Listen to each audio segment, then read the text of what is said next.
नाम तन्वी ठाकुर है। मैं सिद्धिविनायक एजुकेशन इंस्टीट्यूट गोंदिया से हूँ। मैं 11th क्लास में हूँ और मैं आपको आज एक्सप्लेन कराने वाली हूँ ABO blood grouping. ABO blood grouping होता है तो पहले जो है एबीओ ब्लड ग्रुपिंग डिस्कवर किया था कार्ल लैंडस्टेइनर ने। इसने किया था, कार्ल लैंडस्टेइनर ने किया था। कोई पूछ ले कि फादर कौन है एबीओ ब्लड ग्रुपिंग का, तो बता देना कि कार्ल लैंडस्टेइनर है।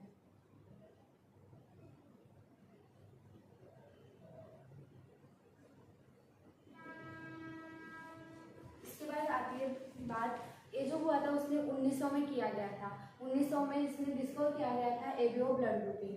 तो अपन पहले देखने वाले ब्लड जो होता है ये जो होता है स्पेशल कनेक्टिव टिश्यू होता है और ब्लड जो है ये फाइबरलेस होता है। तो यहाँ पर लिखेंगे blood is special connective tissue.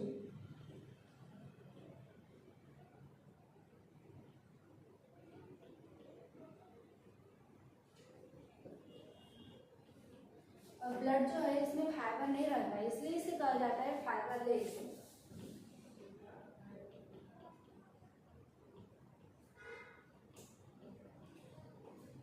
इसके बाद बात आती है ब्लड जो होता है ये रेड कलर का होता है। तो पहले बात किया गया था 1900 में कि जैसे जो होता था सोल्जर्स पे जो होता था वार होता था, तो वार होने के बाद जो होता था कि पहले जो होता था उतनी कुछ टेक्निक हुई नहीं थी, उतना कुछ रिसर्च हुआ नहीं था, इसलिए पहले पता नहीं रहता था। तो फिर उस पर सोल्जर्स पे वार होने के बाद उसका जो होता था ब्लीडिंग हो जाती थी, ब्लड जो होता था वेस्ट हो जाता था, इसलिए उसको ब्लड की बहुत ज़रूरत होती थी। तो ब्लड की ज़रूरत होने की वजह से एक वुमेन जो है वो आके उसको दे देता था। तो उसमें ना कोई चेक होता था कि इसमें इसके ब्लड ग्रुप में जो है कौन सा ब्लड ग्रुप है और एंटीजन क्या है, एंटीबॉडी क्या है, ये कुछ भी उसे पता नहीं रहता था। डायरेक्ट आता था और दे देता था, उसे डोनेट कर देता था। इस वजह से वो जो सोल्जर है वो जो होता था आफ्टर सम डेज, कुछ दिनों के बाद जो होता था उसकी ब्लड में जो होता था क्लम्पिंग होने लगती थी और वो ब्लड जो होता था क्लम्प होने के बाद वो वुमेन की जो है डेथ होने लगती थी। जैसे एक सोल्जर्स है, फिर उसका जो होता था उसको ब्लड जो होता था लग रहा था तो उसे कोई डोनेट करता था,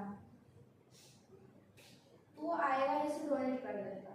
फिर उसमें ना एंटीजन चेक होगी ना एंटीबॉडी चेक होगी और डायरेक्ट इसे दे देगा। तो इसके बाद जो होगा ये इस सोल्जर्स को देगा वो ब्लड, तो क्या होगा इसमें जो होगा कुछ दिनों के बाद आफ्टर सम डेज वो जो ब्लड दिया है वो वुमेन में जो होता है ब्लड क्लम्पिंग होने लगेगा। क्या होने लगेगा? क्लम्पिंग। फिर कुछ दिनों के बाद क्लम्प होने लगेगा और वो वुमेन की जो है डेथ हो जाएगी।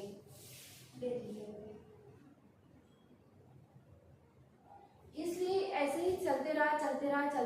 फिर कार्ल लैंडस्टेइनर ने बोला भाई ये ऐसा हो क्यों रहा है, तो इसके पीछे कुछ तो रीजन होगा।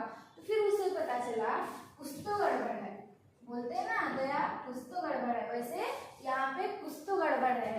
तो फिर उसने देखा ये गड़बड़ है तो है क्या, तो इसीलिए फिर उसे रिसर्च किया गया कि गड़बड़ है तो क्या है। इसीलिए फिर उसे पता चला कि ब्लड ग्रुप भी होते हैं।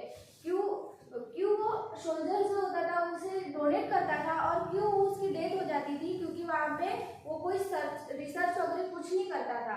अब फिर उसे पता चला, फिर वो रिसर्च करा तो उसे पता चला कि ब्लड ग्रुप जो होते हैं वो 4 टाइप के होते हैं। एक होता है ए, एक होता है बी, एक होता है AB और एक होता है O। ऐसे करके 4 ब्लड ग्रुप होते हैं। कितने होते हैं? 4। तो ये जो होते हैं पहले पता नहीं था, इसीलिए क्लम्पिंग होने के बाद जो होता था वो पर्सन की जो होती थी डेथ हो जाती थी। पर अब पता चला कि ऐसे 4 टाइप के ब्लड ग्रुप होते हैं। ओके, फिर ए ब्लड ग्रुप जो होता है इसमें एंटीजन्स भी होते हैं, ये भी पता चल गया। फिर बोलेगा आपको नीट कोई ऐसे वैसे एग्जाम नहीं है, नीट में कहीं से भी सवाल आ सकता है, इसीलिए फिर पता करेंगे कि अगर क्वेश्चन में पूछ गया, एग्जाम में पूछा क्वेश्चन आ गया कि एंटीजन प्रेजेंट कहाँ होते हैं, तो एंटीजन जो होते हैं ये आरबीसी के सरफेस पे प्रेजेंट होते हैं। कहाँ होते हैं? आरबीसी के सरफेस पे। ओके, तो ए जो ब्लड ग्रुप है इसके पास जो है एंटीजन जो होगा ए प्रेजेंट होगा। ओके, फिर जो बी ब्लड ग्रुप है, बी ब्लड ग्रुप के पास जो होगा बी एंटीजन प्रेजेंट होगा, और ए बी वाला जो है, ए बी वाले के पास जो ए बी एंटीजन प्रेजेंट होगा और बी भी एंटीजन प्रेजेंट होगा, और जो ओ है वो जो है इसके पास एक भी एंटीजन प्रेजेंट नहीं होंगे। ओके, फिर इसके बाद में आते हैं एंटीबॉडीज पे। एंटीबॉडीज जो होगी ए ब्लड ग्रुप में जो होगी बी होगी। क्यों ऐसा क्यों होता है? इसमें एंटीजन ये होता है तो इसमें भी तो ये होना चाहिए ना। तो मान लो सपोज कि अभी मेरा ब्लड ग्रुप है ए, तो ये है, तो फिर अगर मेरी एंटीबॉडी भी क्या होगी, ए होगी। अगर सपोज करो मेरे को ब्लड लग रहा है, तो बी वाला आ जाएगा और मेरे को दे देगा, तो बी वाले की एंटीजन क्या होगी, बी होगी, और उसकी एंटीबॉडी क्या होगी, ए होगी। तो तब जो होगा टेस्ट होगा तो उसमें बहुत इफेक्ट होगा। कैसा इफेक्ट होगा? तो उसकी एंटीबॉडी जो होगी ए होगी और मेरा एंटीजन जो है ए होगा। क्यों? क्योंकि भाई यहाँ पे लिखा है, क्योंकि एंटीजन जो होगा ए होगा, इसलिए एंटीजन जो होगा ए होगा, और उसका जो इसकी जो एंटीबॉडी है ये ए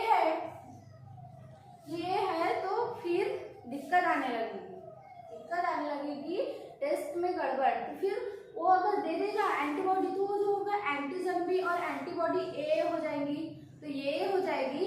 इस वजह से जो होगा वो जो होगा एंटीबॉडी जो होगा ये मैच नहीं करेगी, और फिर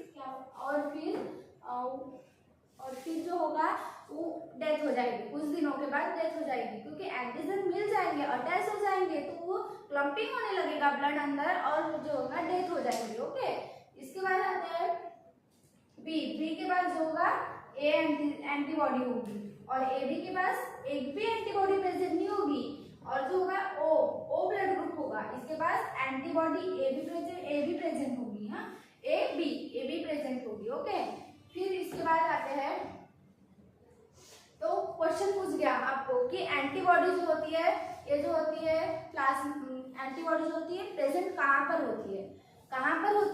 तो कहाँ पर होती है बच्चों? प्लाज्मा में होती है। प्लाज्मा में जो होती है एंटीबॉडी प्रेजेंट होती है। अगर क्वेश्चन पूछ गया प्लाज्मा, तो कंफ्यूज नहीं होने का।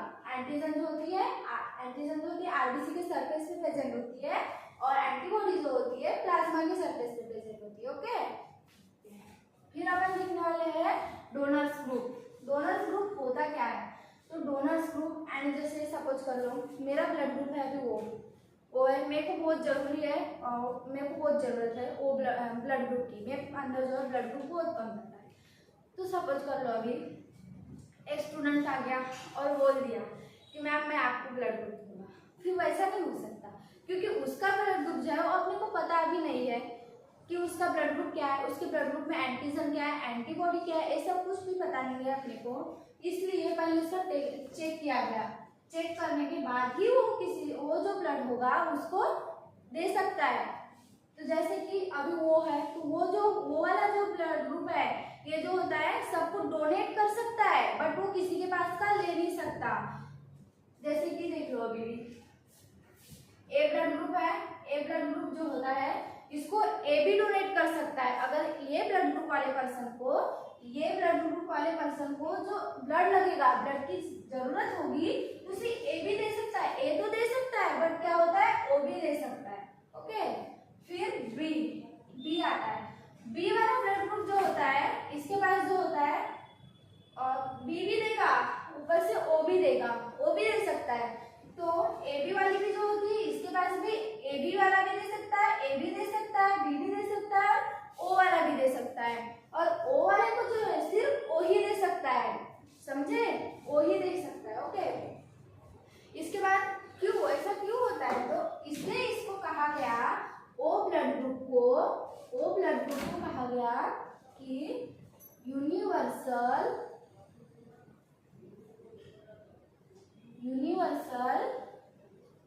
डोनर।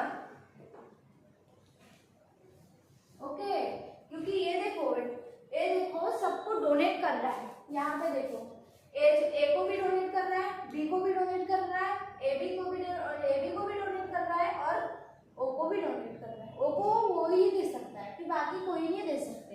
ओके, फिर इसके बाद में आते हैं अपन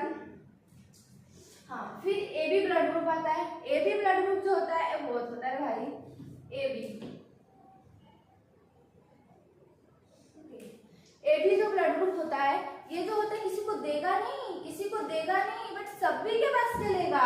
देखो अभी देख लो ए बी वाला जो ब्लड ग्रुप है ए बी, ये बी वाले ब्लड ग्रुप को जो है ए बी भी दे सकता है, ए बी दे सकता है, ओ भी दे सकता है, ओ भी, यानी ये सबके पास तो लेने वाला है, ब्लड जो है लेने वाला है, किसी को देने वाला नहीं है।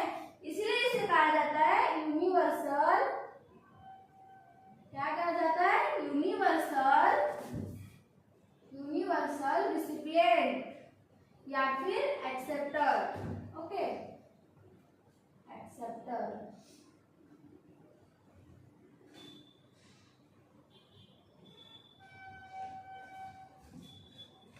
आगे बात समझ में, ओ वाले को क्या कहा गया फटाफट बताओ, यूनिवर्सल डोनर।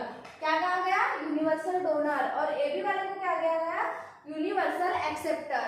ओ वाला जो है सभी को दे सकता है, यानी 4 ब्लड ग्रुप्स होते हैं, उसमें से जो होता है ए बी होता है, बी होता है, ए बी होता है, ओ होता है, ये सभी को ओ ब्लड ग्रुप्स दे सकता है। बट जो होता है ए बी जो होता है किसी को देगा नहीं बच्चों, किसी को देगा नहीं, बट वो सभी का लेगा। देखो सभी का ले रहा है ना सभी का, इसीलिए उसको कहा गया है यूनिवर्सल एक्सेप्टर। ओके, है ना इंटरेस्टिंग। इसीलिए अगर आपको मेरी वीडियो पसंद आई गई तो मेरे वीडियो को प्लीज सब्सक्राइब कीजिए, चैनल को